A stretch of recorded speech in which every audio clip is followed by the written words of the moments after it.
Hi everybody, this is Lucas from Tech Power Math, and as promised, I've got a Chromecast review of Google's new video device.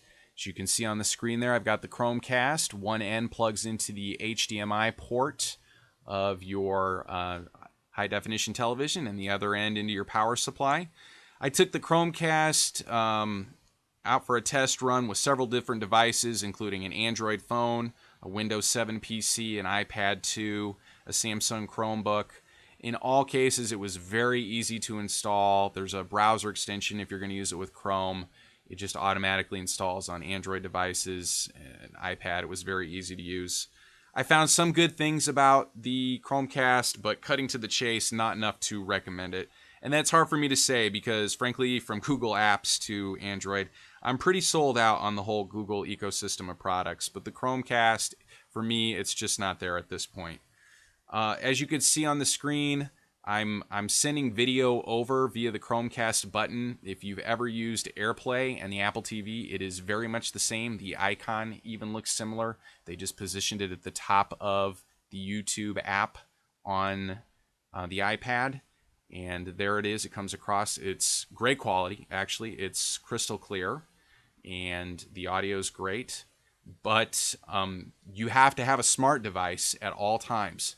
The Chromecast doesn't have any native app support for the apps that it supports, and there are very few at this point. There's YouTube, there's Netflix, and Chrome, and Google Play Video movies. That's about all it supports at this point. Now, I'm sure there's more apps coming. I'm not worried about that, but the fact that it doesn't support anything natively, I don't love that.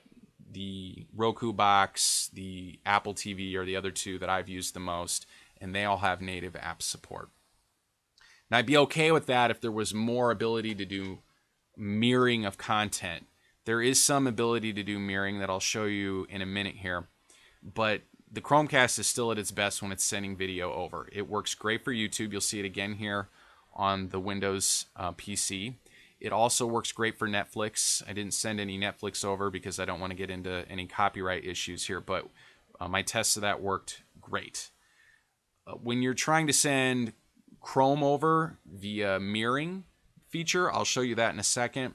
It works pretty well. It's a little laggy. The speed of your device is definitely a factor. The Chromebook was slower than the Windows 7 PC. Any video you show within the browser, that's going to get very laggy. I tried watching Hulu that way, CBS.com, and those did not look great. They looked pretty pixelated, and the audio was a little out of sync. If you are the kind of person that does presentations with Google Slides, you'll really like this. You'll see me do a Google Slides presentation in a minute. That could be great for teachers or other people who do presentations that way, because now for $35, you've got a cheap way to turn your television into a presentation device. Obviously, this isn't going to get you PowerPoint because there's no other way to present any other type of content on here.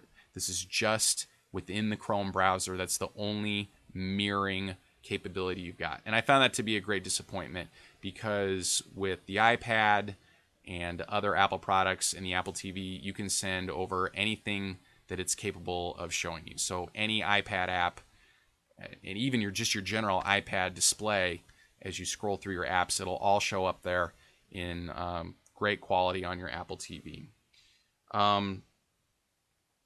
Perhaps as they go along, maybe they're going to add more mirroring features.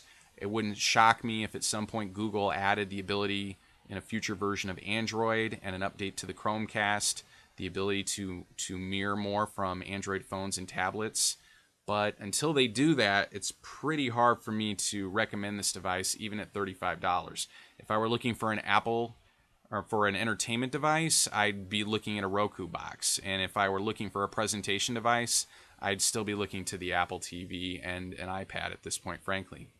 But if this is really your thing, it is a bargain at $35. I don't feel like I got shortchanged. It just wasn't exactly what I was hoping it would be. Thanks for watching the video. Hope you enjoyed it. Please subscribe, and I'll get you next time at Tech Power Math.